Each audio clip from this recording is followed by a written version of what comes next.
check this out.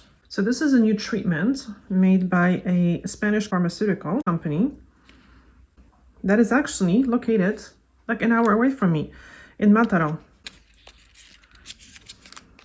And I'm going to test it. So the packaging is very similar to the Isden pen, Lazonail. All right, let's check this out.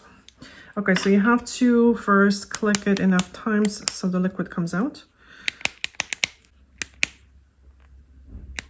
Okay, it's coming out. So looking at the ingredients, it's silicone based and it has walnut extract. So this is interesting. So you're supposed to apply it over the nail and on the skin around the nails. It's supposed to be good for both.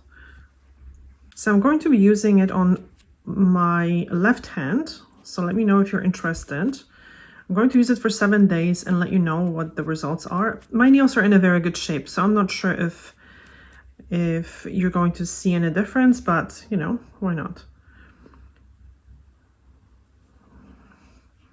So the texture of it is very light. It's very similar to a very light oil, but actually absorbs a little bit quicker. Silicones are actually excellent for the skin.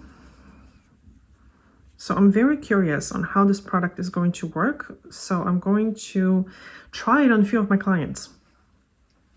Let me know if you're interested.